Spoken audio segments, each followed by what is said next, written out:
Section 2C बना, मुकेश भाई मौजा ही मौजा हो गए। आई एम हैप्पी बोल दिए प्रधानमंत्री। प्रधानमंत्री ये क्यों किया आपने? ये कानून ये बना दिया कि अगर जितने बिहार में आसार खदीमा के तहत मस्जिदें होंगी, जो दर्जे वक्फ हैं बिहार वक्फ बोर्ड में, वो वक्फ की जायदाद नहीं रहेंगी, आसार कदीमा उसका मालिक होगा। जो जालिम लोग टीवी चैनल पर बैठकर आदिल हसन से असदुद्दीन ओवैसी को गाली देते हैं, प्यारे जितनी गाली देना है दो, कोई फर्क नहीं पड़ता। तुम्हारी गाली देने से मेरी इज्जत में फर्क नहीं आता।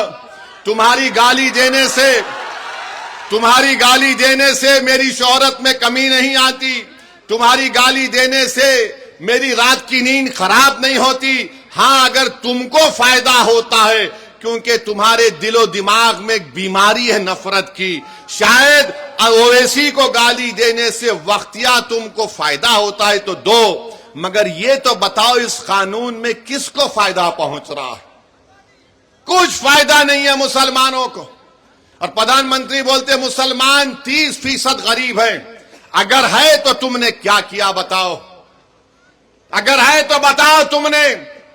विजारत अखिलती बहबूद, मिनिस्ट्री ऑफ माइनॉरिटी अफेयर्स, वहां पर मौलाना आजाद की फेलोशिप बंद कर दी।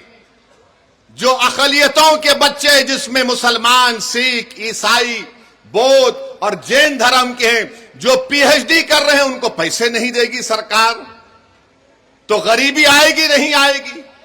जो मुसलमानों के बच्चे, सबसे ज्यादा ड्रॉप आउट रेट पूरे देश में अगर आप देखेंगे किसी समुदाय का है तो मुसलमानों का है। जो चौथी जमात में, 5वीं जमात में अपना स्कूल छोड़ देते हैं। क्यों छोड़ते हैं? क्योंकि अब्दुल चाहता है पढ़ाना अपने बच्चों को, मगर अब्दुल के पास घर में खाना खिलाए या फिर बच्चों को पढ़ाए। तुमने प्री मैट्रिक स्कॉलरशिप को 9वीं क्लास से कर दिया, जबकि हम पुकार रहे कि अरे चौथी, 5वीं, 6ठी जमात में करो। तो नरेंद्र मोदी ने कहा नहीं नहीं, अब्दुल नहीं पढ़ सकता चौथी, 5वीं, 6ठी जमात, वो 9वीं जमात में आया तो स्कॉलरशिप मिलेगा। अरे अगर जो चौथी, 5वीं, 6ठी, 7वीं पढ़ेगा तो 9वीं को पहुंचेगा ना। प्री में पोस्ट मैट्रिक स्कॉलरशिप हम पुकार कर कह रहे हैं कि बढ़ाओ, नंबर बढ़ाओ, नंबर बढ़ाओ, मगर बीजेपी बोलती हम 1 लाख को दे रहे हैं। अरे जालिमो, तुम झूठ बोल रहे हो। तुम नंबर नहीं बढ़ाने की वजह से हर साल डिग्री में हमारे कम से कम 5 लाख बच्चे स्कॉलरशिप से महरूम हो जाते। और बढ़ाने के लिए सिर्फ 1000 करोड़ की जरूरत है, 1500 करोड़, मगर मोदी ने बोलेंगे अब्दुल पंक्चर बनाता है। मोदी जी, दलील देकर कह रहा हूं, झूठ नहीं बोल रहा हूं। आप मेरे दलील का जवाब नहीं दे पाओगे। अरे अब्दुल अगर गरीब है तो हुकूमतों ने हमको गरीब बना दिया। अब्दुल अगर पंक्चर की दुकान पर काम कर रहा है तो किसी हद तक अब्दुल के बाप की भी जिम्मेदारी है, क्योंकि अब्दुल के बाप ने समझा ये सामाजिक इंसाफ की बात कर रहे हैं, ये सेकुलरिज्म की बात कर रहे हैं। हमने सबका साथ दिया, कभी सामाजिक न्याय पर दिया, तो कभी यादव मुसलमान इत्तेहाद के नाम पर दिया, तो कभी हिंदू मुस्लिम इत्तेहाद के नाम पर दिया। जिसको हमने वोट दिया वो मोटा हो गया, वो महल में जाकर बैठ गया, और जिसने उनको वोट डाला गरीबी उसका मुकद्दर बन के रह गया। तो अब आपको सोचना है कि आप किस तरीके से फैसला लेंगे। हम आपके सामने ये बोलने आए हैं कि भाजपा भी जिम्मेदार है अगर अब्दुल जिम्मेदार गरीब है तो।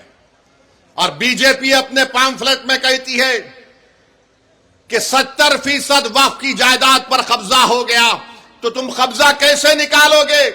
मोदी ने कानून यह बनाया कि जो 12 साल से जिस जमीन का मालिक अल्लाह है, उस पर अगर वो 12 साल से कब्जे में है, तो मोदी कह रहे हैं कि मालिक तो अल्लाह होगा, मगर मैं कानून बनाकर तुझे मालिक बना रहा हूं। वो 70% अगर जायदादों पर वक्फ की जमीन पर कब्जा हुआ है, तो सब लैंड ग्रैबर खाबिजीन उसके मालिक बना दिया आपने। बताओ फिर क्या होगा? यह कानून शियाओं को नुकसान पहुंचाता है, सुन्नियों को पहुंचाता है, बोरियों को पहुंचाता है। यह कानून जो बंदियों को नुकसान पहुंचाता है, बरेलवियों को नुकसान पहुंचाता है, अहले हदीस को नुकसान पहुंचाता है। यह कानून मुसलमान